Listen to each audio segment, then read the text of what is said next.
Welcome to the YouTube channel of Legalite academy. आज के session में हम लीगल अवेयरनेस डिस्कस करेंगे जो CLAT, CUET, PG, AILET and other law entrance exam सबके लिए काफी इंपॉर्टेंट है। Now let us start with the first news of 2024. This was the change of statue. Supreme court में lady justice का जो statue है वो नया अनवील किया गया है। This statue was unveiled by the former CJI, that is D.Y. Chandrachud. पहले हमारा जो लेडी जस्टिस का स्टैचू था, as you can see, उनकी आंखों पे एक ब्लाइंड फोल्ड था। इसको हम एक सेटायर की तरह भी यूज करते थे कि अंधा कानून है, but no, this blind fold has been removed. कानून कभी भी अंधा नहीं था, बट हम उसको ब्लाइंड फोल्ड रखते थे ये दिखाने के लिए that the lady justice in the eyes of law everyone is equal. सभी लोग इक्वल हैं। लेडी जस्टिस आपके फाइनेंशियल, इकोनॉमिक, पॉलिटिकल बैकग्राउंड को नहीं देखती और कानून की नजर में सभी लोग एक समान हैं। The next major change in this statue was पहले वाले लेडी जस्टिस स्टैचू के हाथ में एक तलवार थी, एक स्वॉर्ड थी, लेकिन जो नई वाली लेडी जस्टिस है, she has a book in her hand. ये बुक और कोई बुक नहीं बल्कि कॉन्स्टिट्यूशन इंडिया है, दैट इज संविधान, भारत का संविधान। अगर हम बात करें पुराने क्रिमिनल लॉज की, अगर हम बात करें आईपीसी की, Indian penal code, Indian penal code को आप सीधा सीधा हिंदी में ट्रांसलेट करोगे भारतीय दंड संहिता। लेकिन नए क्रिमिनल लॉज में हमने इसका नाम रखा है बीएनएस, भारतीय न्याय संहिता। यानी कि हमारा justice system rather than punishment को फोकस करने के अब वो फोकस करेगा न्याय पे। सो रादर देन स्वॉर्ड जो कि पनिशमेंट पे फोकस करती है, हम इंडियन कॉन्स्टिट्यूशन को उससे रिप्लेस करते हैं कि हमारा सुप्रीम कोर्ट, हमारा लॉ इंडियन कॉन्स्टिट्यूशन का गार्जियन है। नाउ द नेक्स्ट थिंग जो दोनों ही में चेंज नहीं हुई, दैट इज इनका तराजू। दोनों ही पिक्चर्स में यू कैन सी कि लेडी जस्टिस के हाथ में एक तराजू है। ये तराजू दिखाता है एविडेंसेस के बारे में कि जिस साइड एविडेंस ज्यादा होगा, जिस साइड हमारे पार्टी के पास ज्यादा एविडेंस होगा, ज्यादा प्रूफ होगा, उस फेवर में, उसी के हित में कोर्ट में जजमेंट दी जाएगी। And the last change is पुराने वाले अगर आप लेडी जस्टिस देखेंगे तो उन्होंने एक रोब पहना होगा, यूरोपियन ड्रेस पहनी।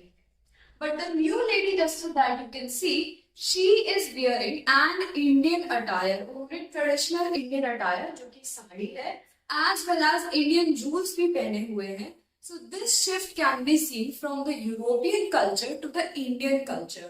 अब सुप्रीम कोर्ट में, लॉयर्स के चेम्बर्स में, जहां जहां आप लेडी जस्टिस देखेंगे, लेडी जस्टिस अब ये दिखेगी rather than this lady justice. Alright, now let us see another important news, that is maintenance. Maintenance proceedings under section 125 criminal procedure code. Section 125 CrPC maintenance की बात करता है कि कैसे आप अपने स्पाउस को मेंटेनेंस प्रोवाइड करोगे, कैसे चिल्ड्रन पेरेंट्स को मेंटेनेंस प्रोवाइड करेंगे। Similarly in this case it was scene कि मेंटेनेंस प्रोवाइड करना सिविल लॉज में आता है। जब भी मेंटेनेंस का ऑर्डर आता है तो वो सिविल ऑर्डर है, लेकिन अगर आप मेंटेनेंस प्रोसीडिंग से अवॉइड नहीं करोगे, अगर आप मेंटेनेंस को नहीं प्रोवाइड करोगे, तो फिर आपके अगेंस्ट पीनल कॉन्सिक्वेंसेस हो सकते हैं। As you can see, the maintenance proceeding under section 125 are civil in nature. ये प्रोसीडिंग सिविल की होती है, लेकिन अगर आप इनको फॉलो नहीं करते, कोई भी ब्रीच होती है, then it may result in penal consequences. Another important news is bail should not be ordinarily granted in heinous offences like rape, murder, डकैती, etc. So ये न्यूज कहती है कि बेल ऑर्डिनरी आप नहीं दे सकते ऐसे cognizable, non bailable, heinous offences में। इसको समझने के लिए सबसे इंपॉर्टेंट क्वेश्चन आता है, व्हाट इज बेल? बेल होता क्या है? So the bail is temporary release from the police custody. सो जब भी आपका इन्वेस्टिगेशन या ट्रायल प्रोसीडिंग्स चल रही है, उस टाइम पे केस अभी भी चल रहा है कोर्ट में, ठीक है, अभी भी डिसाइड नहीं हुआ है कि कौन कॉन्विक्ट है या नहीं है। सो इस केस के चलते हुए दौरान, इस टाइम पे अगर आप अक्यूज को रिलीज कर देते हो, इसी को बोलते हैं बेल। तो कस्टडी में से बाहर आ जाना टेम्पररीली, कुछ समय के लिए, इसी को बोलते हैं बेल। बेल ग्रांट करते हैं आपके session courts as well as high courts. Now case says that the bail should not be ordinarily granted by the trial court and the high court. Simply session courts या फिर high court normally ordinarily bail नहीं दे सकते heinous offences में, लेकिन bail दी जा सकती है only if there is a delay in the proceedings, in the investigation. अगर कोई डिले हो रही है ट्रायल के टाइम पे, बहुत ज्यादा डिले हो रही है, तो फिर हम बेल दे सकते हैं, वरना बेल को हम ऑर्डिनरीली किसी भी हीनियस ऑफेंसेस या फिर क्रिमिनल केस में इप्सो फैक्टो नहीं ग्रांट कर सकते। The next important news is bar council moves to supreme court for fees. सो आप सबने Gaurav Kumar versus union of India का केस सुना होगा। इस केस में क्या होता है, एज यू कैन सी, जैसे ही आप अपनी लॉ कंप्लीट कर लेते हो, आपने 3 ईयर या 5 ईयर लॉ कंप्लीट करी, कोर्ट में प्रैक्टिस करने के लिए, एडवोकेट बनने के लिए आपको AIBE ऑल इंडिया बार एग्जामिनेशन का पेपर देना पड़ेगा। ये पेपर आप जैसे ही क्लियर कर लेते हो, अब आप एडवोकेट बन जाओगे, आपको लाइसेंस मिल जाएगा और आप कोर्ट में प्रैक्टिस कर सकते हो। सो इसी चीज के लिए जो AIBE का एग्जाम होता है, उसकी एनरोलमेंट फीस होती है। यही एनरोलमेंट फीस हर स्टेट के लिए बहुत डिफरेंट थी। जैसे उड़ीसा की बात करें तो वहां पर 40,000, दिल्ली की बात करें तो 15,000। सो सारे जितने पिटीशन फाइल की गई सुप्रीम कोर्ट में, ये जो फीस है जो हर स्टेट में इतनी डिफरेंट है, इसी फीस को स्ट्रीमलाइन किया जाए, यही पिटीशन फाइल की गई थी Gaurav Kumar versus union of India के केस में। इस केस में सुप्रीम कोर्ट ने बोला कि according to the advocates act 1861, वही एक्ट जिसके under bar council of India बना था, इस एक्ट को अगर हम देखें तो 750 रुपीज फीस होनी चाहिए जनरल कैटेगरी के लिए और 125 रुपीज फीस होनी चाहिए SC and ST के लिए। अब जब ये फैसला सुप्रीम कोर्ट ने बार काउंसिल को बोला, बार काउंसिल दोबारा सुप्रीम कोर्ट को रिक्वेस्ट करता है अपना डिसीजन चेंज करने के लिए। बार काउंसिल की बोलता है कि अगर आप फीस 750 रुपीज या फिर 125 रुपीज फॉर SC या ST कर दोगे, तो इससे बार काउंसिल कैसे फंक्शन करेगा। बार काउंसिल का मेन जो फंक्शन होता है वो इसी मनी से चलता है। बार काउंसिल का कंडक्ट इसी से चलता है।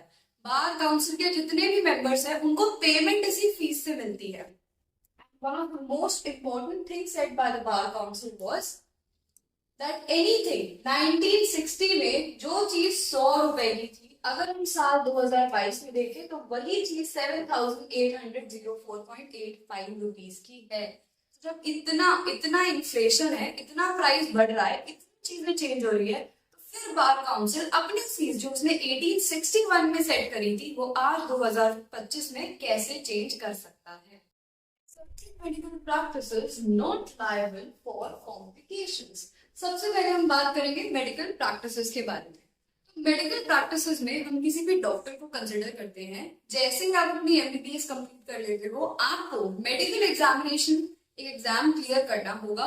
उसी के बाद आपको रजिस्ट्रेशन नंबर मिलेगा, आपको लाइसेंस मिलेगा, जिसको हम मेडिकल लाइसेंस बोलते हैं।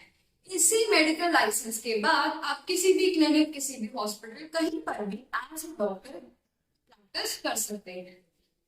Let us see what happened in the case of Neeraj Sood versus Jaswinder Singh.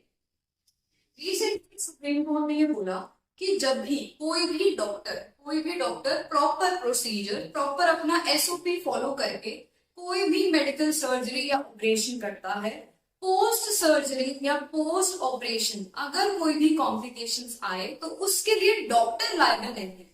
तो यहाँ पर 2 कंडीशंस है। पहला, वो एक प्रॉपर डॉक्टर होना चाहिए जिसके पास एक मेडिकल लाइसेंस है, जो प्रॉपरली प्रैक्टिस कर रहे हैं। दूसरी चीज, जब भी वो सर्जरी या कोई भी ऑपरेशन परफॉर्म करेंगे तो उनको अपना पूरा SOP, पूरा जो स्टैंडर्ड है प्रोसीजर का, वो फॉलो करना पड़ेगा। इन दोनों चीज के बाद अगर पोस्ट सर्जरी या पोस्ट ऑपरेशन कोई भी कॉम्प्लिकेशंस आई तो उसके लिए वो डॉक्टर लायबल नहीं होगा। This was recently held by the Supreme Court of India. I hope that this session of legal awareness was fruitful to everyone. Join us in the next session. Thank you.